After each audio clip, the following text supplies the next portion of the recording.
Di video kali ini saya ingin menjawab pertanyaan dari Bapak Dedi Iskandar ya mengenai perbedaan data di aplikasi saham.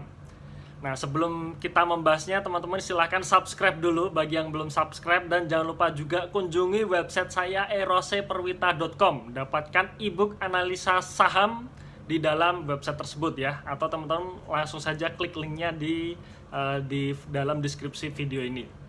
Nah, beliau menanyakan perbedaan data DER ya, atau Debt to Equity Ratio dari UNVR. Nah, beliau mengatakan posisi DER UNVR saat ini sebesar 198%. Ya, dimana kalau kita lihat DER 198%, ya itu parah gitu kan, maksudnya bahaya gitu. Kira-kira perusahaan masih bisa survive nggak dengan DER yang sebesar itu gitu. Nah, tetapi kalau beliau melihat di website saham yang lain ya, beliau menunjukkan data dari websitenya TradingView ya, namanya TradingView. Itu di situ dikatakan DER UNVR hanya 42%. Kok perbedaannya jomplang gitu. Kalau di dalam ebook analisa saham saya, DER UNVR itu hanya 28% gitu. Nah, mana yang benar dan mana angka yang harus kita pakai gitu. Karena kalau kita salah mengambil angka ya, kita salah menyimpulkan angka antara ebook saya dalam RTI TradingView, ya berarti keputusan kita bisa salah gitu. Nah, ini saya tunjukkan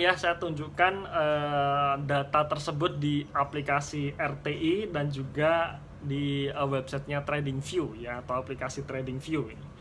Angka ini saya ambil pada tanggal 20 Juni 2020 ya, jadi kurang lebih beberapa hari yang lalu. Teman-teman bisa cek pada gambar berikut.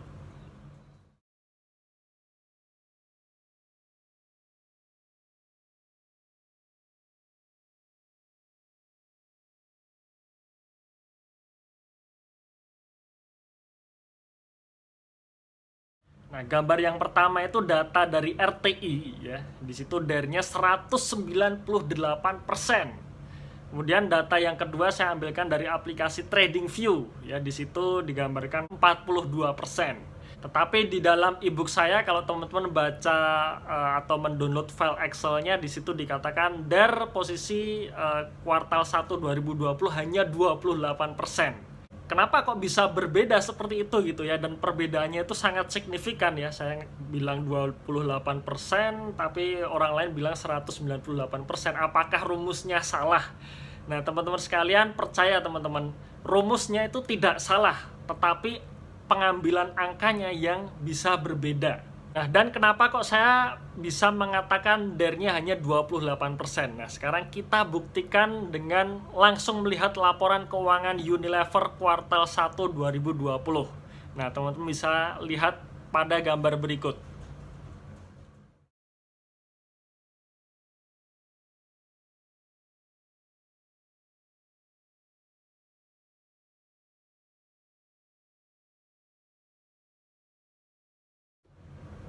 Jadi gambar yang pertama itu adalah liabilitas dari Unilever, dan gambar yang kedua itu adalah ekuitas dari Unilever. Nah, rumus DER sendiri adalah debt to equity ratio, yang artinya hutang per ekuitas ya. Jadi berapa persen sih hutang yang dimiliki oleh yang dimiliki oleh Unilever ini terhadap ekuitasnya. Nah, perhitungan dari RTI itu mengambil angka jumlah liabilitas ya, teman-teman. Kalau teman-teman lihat lagi gambar yang sudah saya tunjukkan tadi, total liabilitas Unilever sebesar 14,3 triliun. Sedangkan ekuitas Unilever sebesar 7,2 triliun. Jadi kalau kita hitung ya, 14,3 triliun dibagi 7,2 triliun, ketemu angka 198%. Data dari RTI berarti pengambilan angka DER-nya, debt-nya ya, komposisi debt-nya itu diambil dari total liabilitas. Kemudian kalau angka dari TradingView sebesar 42%, ini saya masih belum tahu ya komposisi apa saja ya, pos apa saja yang digunakan oleh TradingView ini untuk menghitung DER. Cuman saya hitung-hitung lagi kok nggak ketemu angka 42% gitu ya. Jadi untuk yang kedua saya tidak tahu jawabannya ya, mohon maaf saya tidak tahu jawabannya. Nah, sekarang untuk yang ketiga ya, kenapa dalam analisa saya hanya 28%? Nah, kalau saya sendiri, saya selalu memisahkan antara hutang buruk dan juga hutang baik dari suatu perusahaan. Jadi saya menganggap bahwa tidak semua liabilitas perusahaan itu dikatakan buruk gitu loh. Malah justru ada yang sifatnya baik ya, sifatnya itu sehat. Misalkan saya ambil contoh seperti ini. Saya membuka warung bakso gitu ya, warung bakso dengan modal 10 juta dan ternyata setelah dihitung-hitung butuh dananya itu sebesar 20 juta gitu. Nah, berarti 10 jutanya saya tidak punya modal, saya harus pinjam istilahnya gitu, bisa pinjam ke bank. Dan tujuan saya pinjam ke bank nanti ya duitnya ini saya akan belikan daging ya, daging sebagai persediaan warung bakso saya gitu. Nah, tetapi sebelum saya pinjam ke bank, ternyata teman saya ada yang mau memasok ke saya daging, dan menariknya teman saya ini mau untuk dibayar tempo. Jadi teman saya tadi bilang, Ros, ini nanti dibayar setelah laku saja ya, kalau belum laku nggak usah dibayar dulu, nggak apa-apa gitu. Nah, berarti saya seneng kan, wah saya ibaratnya seperti dapat rezeki nomplok nih, dapat modal gratis tanpa harus dikenain bunga, tanpa harus mengagunkan aset. Ya, ini yang saya maksud sebagai hutang baik ya, hutang sehat. Nah, berbeda kalau misalkan saya akhirnya harus pinjam ke bank. Jadi di dalam bank tersebut ya, biasanya ini secara bargaining position itu saya lemah. Ya, berbeda kalau saya punya supplier. Biasanya kalau saya punya supplier ini bargaining position saya lebih tinggi dong, karena saya kan punya hak untuk membayarnya tempo nih nanti gitu, kalau sudah laku dagangan gitu kan.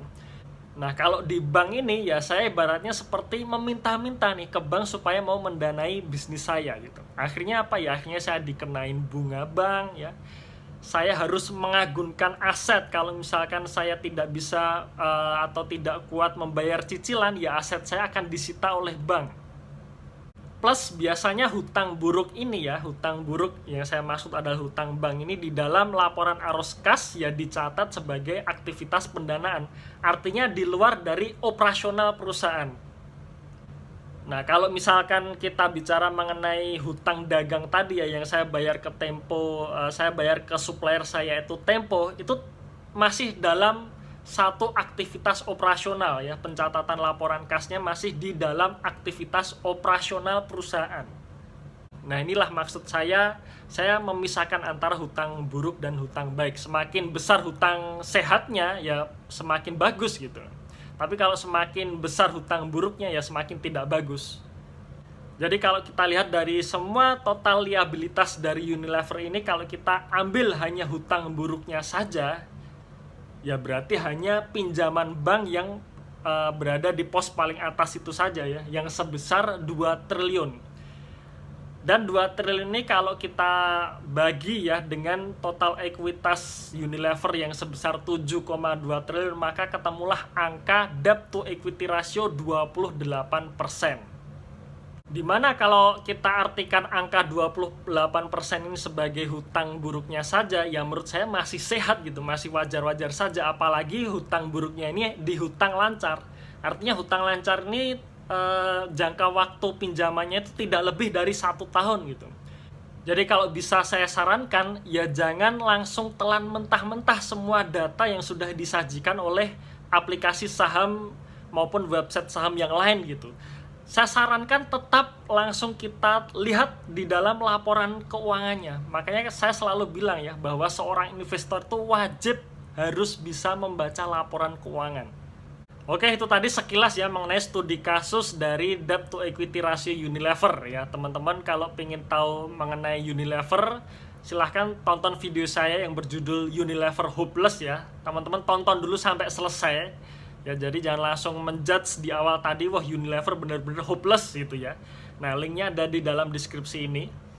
Kemudian jangan lupa juga kunjungi website saya eroseperwita.com. Ikuti online course saya, karena di online course tersebut ada 3 hal yang kita bahas ya secara detail. Yang pertama, cara membaca laporan keuangan. Yang kedua, cara menganalisa harga wajar saham. Dan yang ketiga, cara menyusun portofolio yang ideal.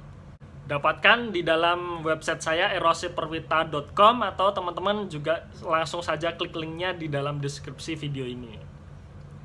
Silahkan share video ini jika dirasa bermanfaat ya, dan tunggu video saya selanjutnya. Salam Passive Income.